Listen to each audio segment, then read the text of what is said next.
সুপ্রিয় শিক্ষার্থীবৃন্দ, আশা করি সবাই ভালো আছো।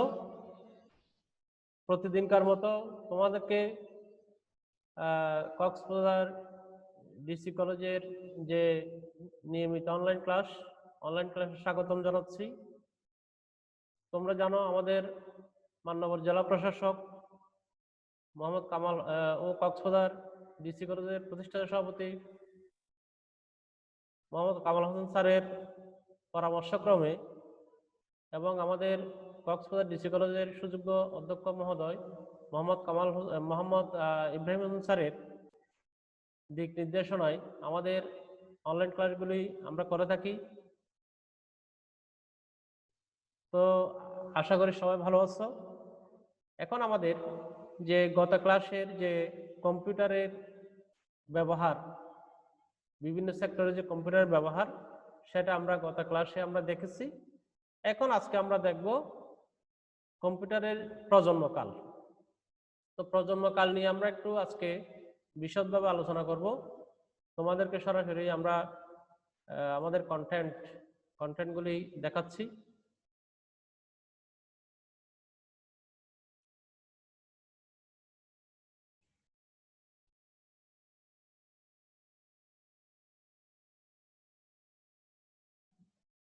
তাহলে আমাদের যে কন্টেন্ট আজকে হচ্ছে কম্পিউটারের আলোচনার বিষয়, আইসিটি বিষয়ের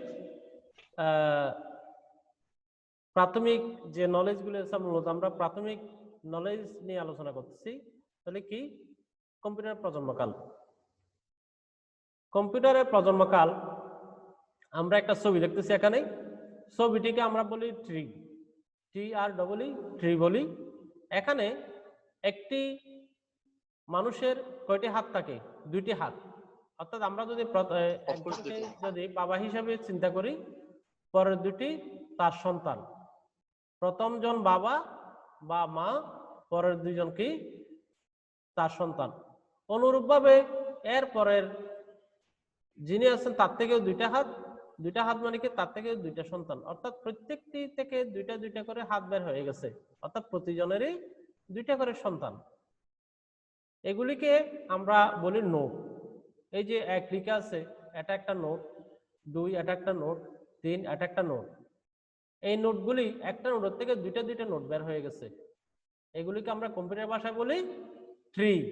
তাহলে আমরা যদি প্রথমটাকে ফার্স্ট জেনারেশন ধরি, পরেরটা হচ্ছে সেকেন্ড জেনারেশন, এর পরেরটা হচ্ছে থার্ড জেনারেশন, এর পরেরটা হচ্ছে ফোর্থ জেনারেশন। এইভাবে আমাদের প্রজন্মকালগুলি, আমাদের দাদা দাদি থেকে আমাদের আব্বারা, এরপর আব্বা থেকে আম্মা থেকে আমরা আসছি, আমাদের পর থেকে আমাদের পরবর্তী জেনারেশন কি আসতেছে। তাহলে জেনারেশনের একটা আমরা ছবি দেখতেছি। হ্যাঁ, অনেকগুলি শিশু একসাথে আছে, এরা হচ্ছে কি আমাদের জেনারেশন, মানব জেনারেশন। এখন কম্পিউটারের জেনারেশন আমরা দেখতেছি কয় ভাগ? 5 ভাগ। প্রথম জেনারেশনকে বলতেছে প্রথম প্রজন্ম, দ্বিতীয় জেনারেশনকে বলতেছি আমরা দ্বিতীয় প্রজন্ম, তৃতীয় জেনারেশনকে বলতেছি আমরা তৃতীয় প্রজন্ম, চতুর্থ জেনারেশনকে বলতেছি চতুর্থ প্রজন্ম, এবং পঞ্চম জেনারেশনকে বলতেছি আমরা পঞ্চম প্রজন্ম। এখন আমরা জেনারেশনের আরো একটা আমরা ছবি দেখতেছি এখানে কম্পিউটার প্রজন্মকালের।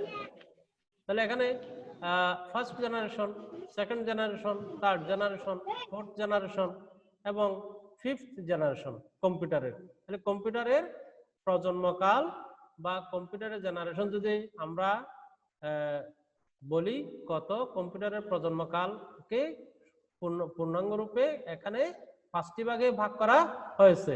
তাহলে 5 ভাগের প্রথমটাকে বলতেছি আমরা ফার্স্ট জেনারেশন বা প্রথম প্রজন্ম, এরপর হচ্ছে সেকেন্ড জেনারেশন বা দ্বিতীয় প্রজন্ম, এরপরে থার্ড জেনারেশন বা তৃতীয় প্রজন্ম, এরপরে চতুর্থ জেনারেশন বা পঞ্চম প্রজন্ম, এবং ফিফথ জেনারেশন বা চতুর্থ প্রজন্ম বা ফোর্থ জেনারেশন বা চতুর্থ প্রজন্ম, ফিফথ জেনারেশন বা পঞ্চম প্রজন্ম। এটাকে আমরা বর্তমান ভবিষ্যৎ বলি, পঞ্চম জেনারেশনকে। এখন আমরা বিভিন্ন জেনারেশনের যে কম্পিউটারের ছবি ছিল, বিভিন্ন জেনারেশনের কম্পিউটারের ছবিগুলি আমরা একটা একটা একটা একটা করে আমরা এখানে দেখতেছি একসাথে সবগুলিকে।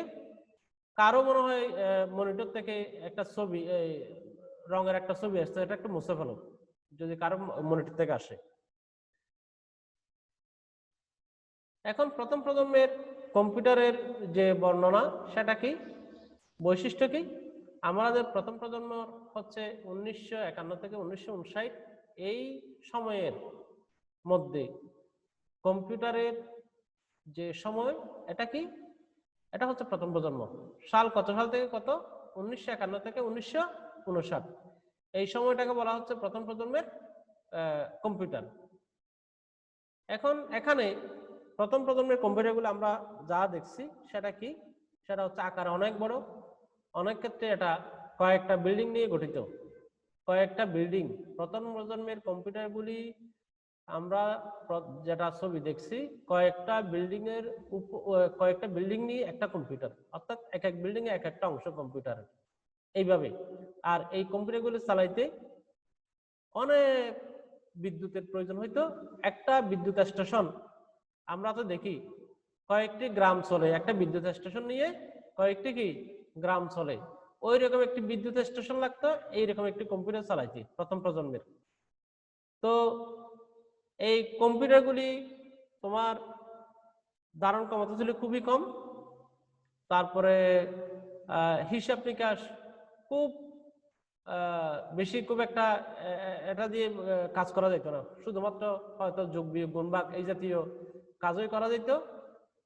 তো এই কম্পিউটার ভ্যাকুয়াম টিউব, এক ধরনের টিউব, ভ্যাকুয়াম টিউব, এটা দিয়ে তৈরি এবং চুম্বকীয় ড্রামের মাধ্যমে এই কম্পিউটারগুলি তৈরি করা হয়েছিল। আর এগুলি রক্ষণাবেক্ষণের জন্য অনেক অনেক টাকা বা ডলার, সেই সময় তো টাকা ছিল না, ডলার ছিল, ডলার খরচ হইত। তাহলে প্রথম প্রজন্মের কম্পিউটারের এখানে একটা অংশ দেখা যাচ্ছে, এটা হচ্ছে প্রথম প্রজন্মের কম্পিউটারের একটা ছবি। একজন লোক সেটাকে চালাচ্ছে অ্যানালগ সিস্টেমে, এটা হচ্ছে অ্যানালগ কম্পিউটার, এগুলো ডিজিটাল কম্পিউটার না, কিন্তু এগুলো হচ্ছে অ্যানালগ কম্পিউটার। দ্বিতীয় প্রজন্মের কম্পিউটার 1959 থেকে 1965, এই সময়ের কম্পিউটারকে দ্বিতীয় প্রজন্মের কম্পিউটার বলা হয়। এটিতে মডিউল ডিজাইন ব্যবহার করে সার্কিটের প্রধান প্রধান অংশগুলো আলাদা বোর্ডে তৈরি করা যেত। আমরা জানি আমাদের যে আগের যে টেলিভিশনগুলো ছিল, টেলিভিশনগুলি খুললেই পিছনে দেখা যায় অনেক একটা বড় বোর্ড, এই বোর্ডের মধ্যে সমস্ত কিছু ছিল। কিভাবে ওই টেলিভিশন তৈরি করছে সমস্ত যন্ত্রাংশগুলো ওখান থেকে দেখা যেতে করলেই। তাহলে এইরকম একটি দ্বিতীয় প্রজন্মের কম্পিউটারে অনেক অনেক বড় বোর্ড ছিল, সার্কিট ছিল অনেক অনেক বড়, যেগুলি ওই যে বললাম অনেক বড় বড় রুম লাগতো, অনেক বড় বড় ঘর লাগতো।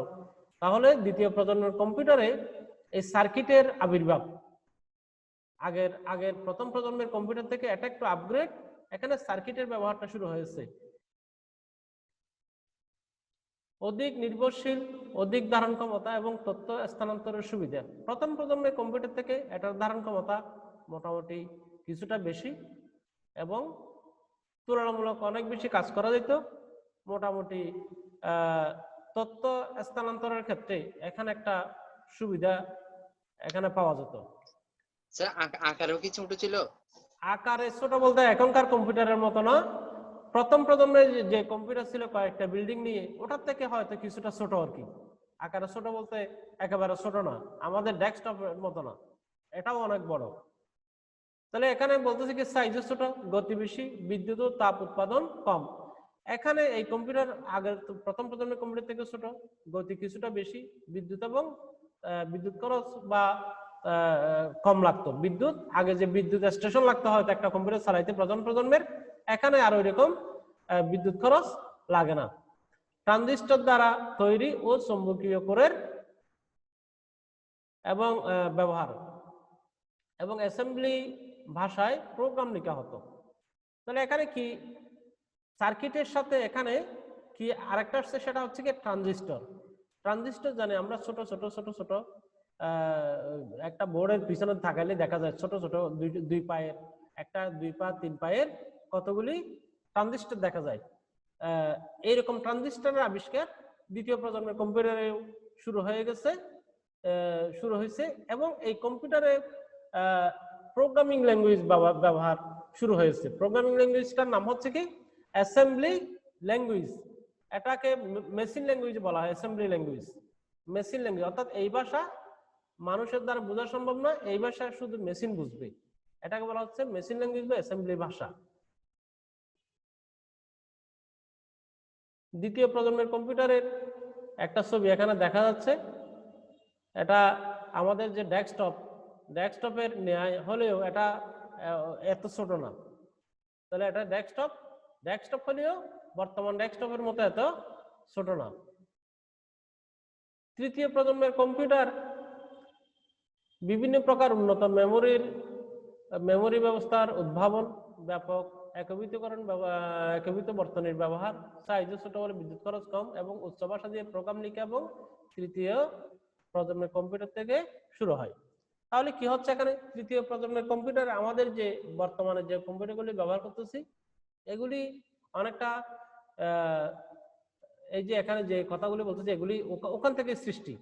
বিভিন্ন প্রকারের উন্নত যে মেমোরির উদ্ভাবন এখান থেকে শুরু হয়ে গেছে। ব্যাপক একীভূতকরণ বর্তনী, অর্থাৎ অনেকগুলি সার্কিটকে একীভূত করছে মানে ছোট করে ফেলছে। আগে কি ছিল মনে করো 5টি 10টি সার্কিটের যে কাজ ছিল এখন একটি সার্কিটেই সে কাজগুলি হয়ে যাচ্ছে। এবং এখানে তোমার কি বলতে একীভূত বর্তনী বলছে। তারপরে ট্রানজিস্টর যেগুলি ছিল আগে, যে ট্রানজিস্টর দিয়ে যে কাজটা হইতো 10-20টি বা অনেক বেশি, এখানে ট্রানজিস্টর ব্যবহার একটা দিয়ে অনেকগুলি ট্রানজিস্টরের কাজ এখানে সমাধান হয় বলে এখানকার যে মাদারবোর্ডের সাইজটা কি হয়ে গেছে, ছোট হয়ে গেছে। অর্থাৎ আমরা কম্পিউটার একটি মাদারবোর্ড থাকে, সেই মাদারবোর্ডের সাইজ কি হয়ে গেছে, একীভূতকরণের ফলে মাদারবোর্ডের সাইজটা ছোট হয়ে গেছে।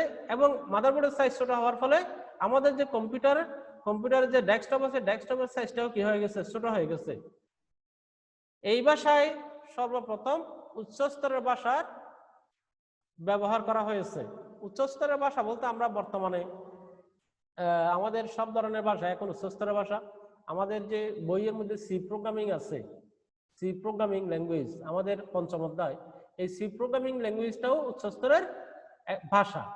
তাহলে এই উচ্চ স্তরের ভাষা এটা দিয়ে এই ভাষার প্রচলন তৃতীয় প্রজন্মের কম্পিউটার থেকে শুরু। তাহলে তৃতীয় প্রজন্মের কম্পিউটারের এটা দ্বিতীয় প্রজন্ম তৃতীয় প্রজন্ম অনেকটা কাছাকাছি, এত বেশি এখানে কি নাই, পার্থক্য নাই। তবে এখানে মেমোরি ধারণ ক্ষমতা বেড়ে গেছে, এখানে সার্কিট আরো ছোট হয়ে গেছে। এইভাবে আমাদের কম্পিউটারগুলির সাইজ ছোট হয়েছে, দামে কম, মানুষের ক্রয় ক্ষমতার মধ্যে চলে আসছে। চতুর্থ প্রজন্মের কম্পিউটার উন্নত চিপের ব্যবহার ও ক্ষুদ্রাকৃতির কম্পিউটার। সবচেয়ে ইন্টারেস্টিং হচ্ছে এই চতুর্থ প্রজন্মের কম্পিউটার। এখানে আগে যে সার্কিট ছিল সার্কিটকে একীভূত করা ফেলছে তৃতীয় প্রজন্মের কম্পিউটারে। এখানে যেটা হচ্ছে সেটা কি, কতগুলি চিপ ব্যবহৃত হচ্ছে, ছোট ছোট ছোট ছোট চিপ।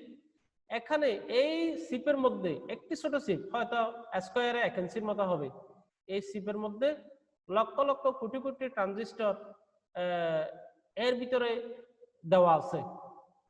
1 ইঞ্চি পরিমাণ সাইজ হবে এই চিপের সাইজ, কিন্তু এর পাওয়ার এত বেশি, এত ক্ষুদ্র।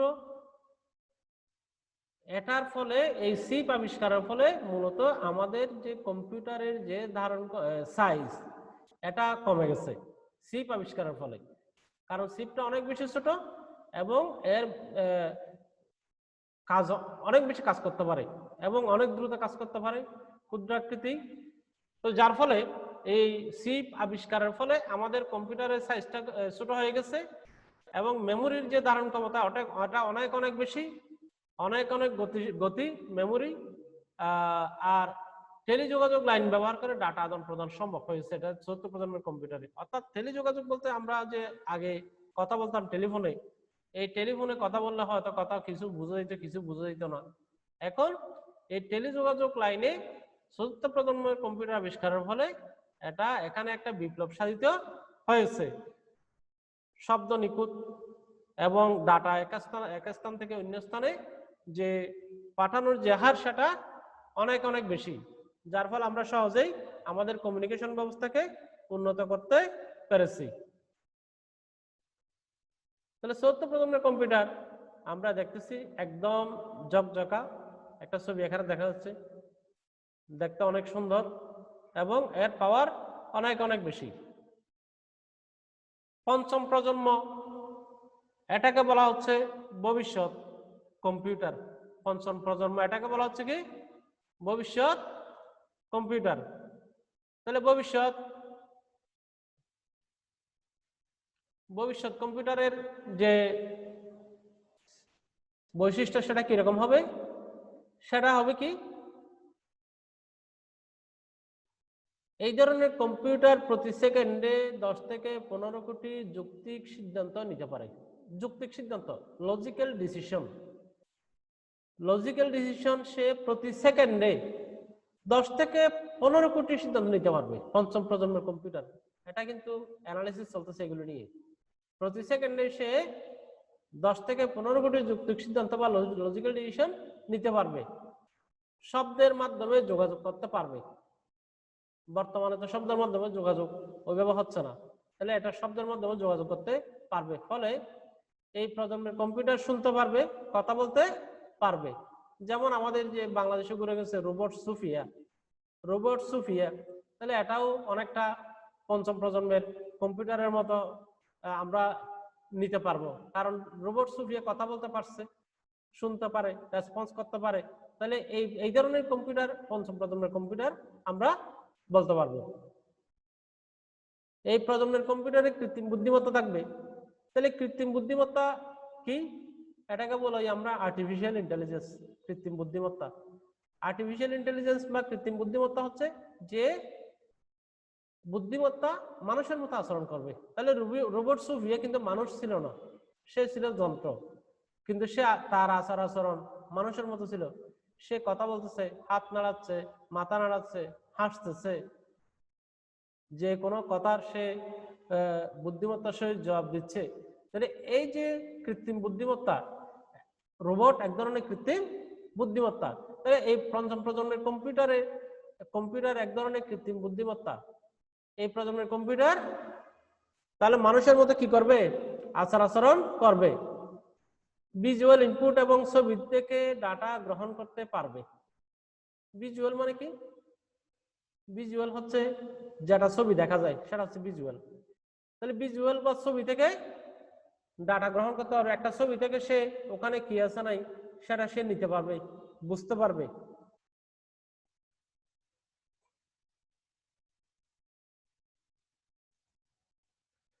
পঞ্চম প্রজন্মের কম্পিউটারের একটা ছবি এখানে দেখানোর চেষ্টা আমি করেছি এখানে।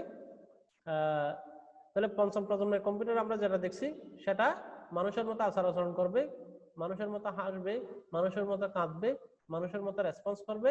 এই ধরনের এটাকে বলতে পঞ্চম প্রজন্মের কম্পিউটার বা ভবিষ্যৎ কম্পিউটার। তো ধন্যবাদ সবাইকে আজকের ক্লাসে যোগদান করার জন্য। যদি কারো প্রশ্ন থাকে বলতে পারো, যদি কারো প্রশ্ন থাকে। স্যার পঞ্চম প্রজন্মের কম্পিউটার কখন পাবলিশ হবে? পঞ্চম প্রজন্মের কম্পিউটার কখন পাবলিশ হবে ওইরকম কোনো ডিসিশন নাই। এটা বিজ্ঞানীরা পঞ্চম প্রজন্মের কম্পিউটার আবিষ্কারের চেষ্টা করতেছে সবাই। স্যার কম্পিউটারটা কি তৈরি করে ফেলছে এরকম? না, এটা অ্যানালাইসিস চলতেছে। বিজ্ঞানীরা আবিষ্কারের জন্য যে যার ছবি কোথায় পাইছেন? ছবি কোথায় পাইছেন আপনি? এটা একটা ভিউ আর কি। ছবি কোথায় পাচ্ছি বলতে গ্রাফিক ডিজাইন এই ধরনের হইতে পারে। ক্রিয়েটিভ। হ্যাঁ, মনে করো রোবট সুফিয়া বাংলাদেশে আসছে না, তাহলে রোবট সুফিয়া এটা পঞ্চম প্রজন্মের এক ধরনের কি ডিভাইস। রোবট সুফিয়া কি? হ্যাঁ রোবট। হ্যাঁ, রোবট সুফিয়া পঞ্চম প্রজন্মের ডিভাইস, অর্থাৎ পঞ্চম প্রজন্মের কম্পিউটার কি করতে পারবে? ওই ধরনের রেসপন্স করতে পারবে। ঠিক আছে? রোবট সুফিয়া যে ধরনের আচরণ করছে মানুষের মতো যদি আচরণ করে কোন যন্ত্র, তখন সেটাকে বলবো আমরা পঞ্চম প্রজন্মের কম্পিউটার, আর্টিফিশিয়াল ইন্টেলিজেন্স, কৃত্রিম বুদ্ধিমত্তা। কৃত্রিম বুদ্ধিমত্তাকে বলতেছে পঞ্চম প্রজন্মের কম্পিউটার। তো সেটা তখন আর মানুষ কি হয়ে যাবে? মানুষ অলস হয়ে যাবে, মানুষের কাজ কম্পিউটার করে ফেলবে। মানুষ আর ওই ধরনের একটা কাজের জন্য এখন 100 মানুষ লাগতেছে, সেখানে হয়তো একটা কম্পিউটারে একটা আর্টিফিশিয়াল ইন্টেলিজেন্স 100 জনের কাজ করে দিবে, এই ধরনের হবে আর কি। তো ঠিক আছে, সবাই ভালো থাকবা, ধন্যবাদ সবাইকে। আসসালামু আলাইকুম স্যার। স্যার আসসালামু আলাইকুম। আসসালামু আলাইকুম স্যার, ভালো থাকবেন স্যার। আসসালামু আলাইকুম ওয়া রাহমাতুল্লাহ। খোদা হাফেজ।